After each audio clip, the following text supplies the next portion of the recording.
Hello and welcome.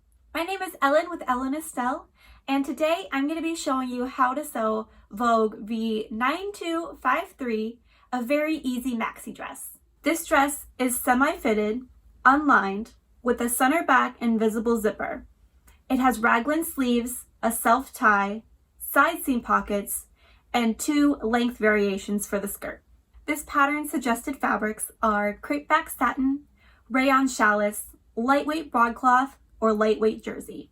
For this pattern, you will need one 22-inch invisible zipper, 1 hook and eye, and 1/2-inch single fold bias tape. For this tutorial, I show you how to cut out view B, the maxi length dress. This fabric was purchased from Mood Fabrics. It is a lightweight jersey knit. This dress features pleating along the bodice and skirt, and in this tutorial, I show you how to prevent the neckline from stretching by using the bias tape to the fullest extent. Keep watching to learn how to sew Vogue V9253.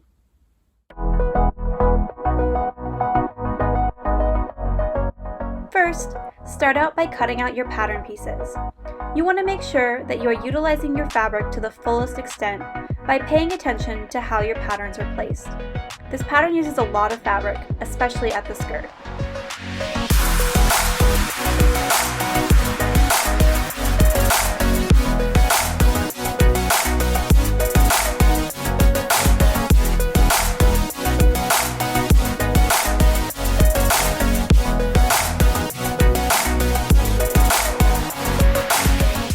Next, transfer all your notches and markings before you start sewing.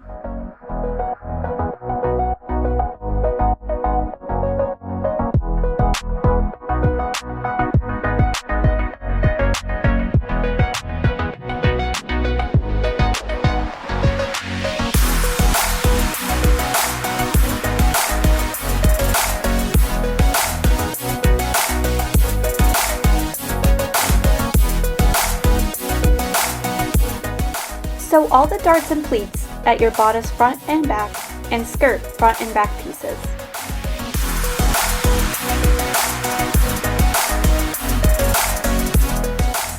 Next, match up your bodice front and bodice back pieces with right sides together. Pin the shoulder and side seams together and stitch at 5/8-inch seam allowance. Finish the edges with either a serger/overlocker or pinking shears. It is important to remember not to stretch out your fabric.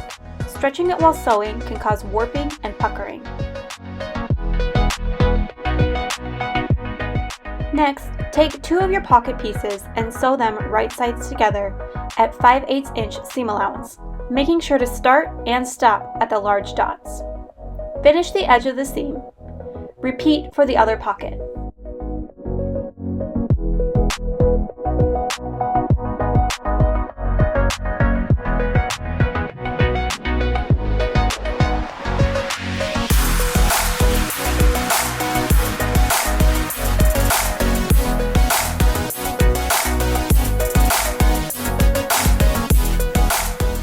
Next, we move on to the sash. Start by sewing the 2 pieces right sides together at the short square end. Finish the raw edge.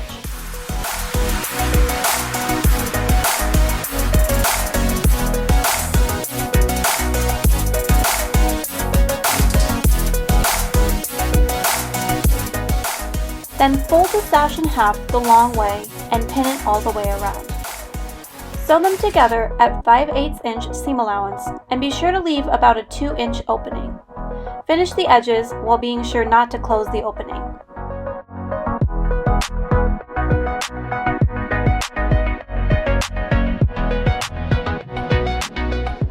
Clip all the corners at an angle, and through the 2-inch gap, pull the sash right sides out. Press all the corners square and flat. Close the opening of the sash by hand sewing it closed. Now we move on to the skirt. Pin the 2 front panel pieces with right sides together along the center front seam and stitch at 5/8-inch seam allowance. Be sure to finish the raw edge.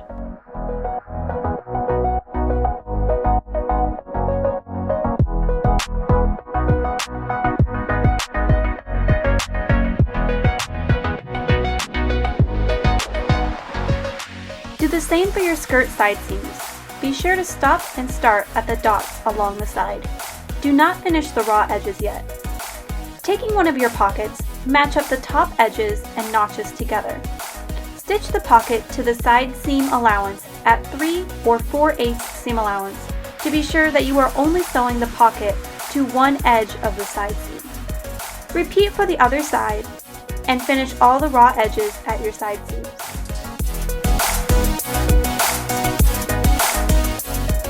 Your pocket should look like this.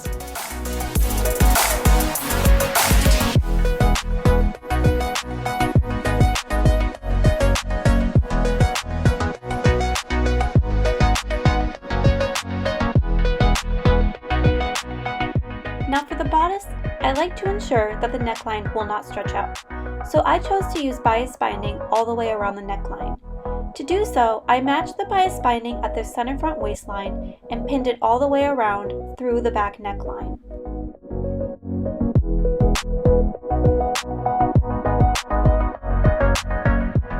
Then, stitch down the folded edge on both sides.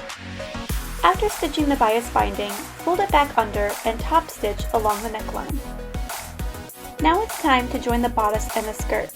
Start by pinning the front bodice pieces to the skirt with right sides together, matching the seams and notches.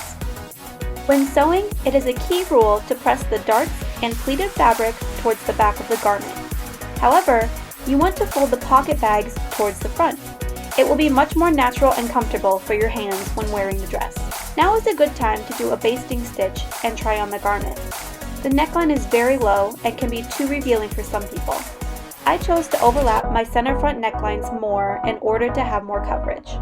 When the neckline is how you like it, sew and finish the edges at 5/8 inch. Now it's time to sew the center back seam together. Start by attaching your invisible zipper to the center back. Be sure not to pull the fabric when sewing. This will create drag lines and you will have a hard time matching your waist seams.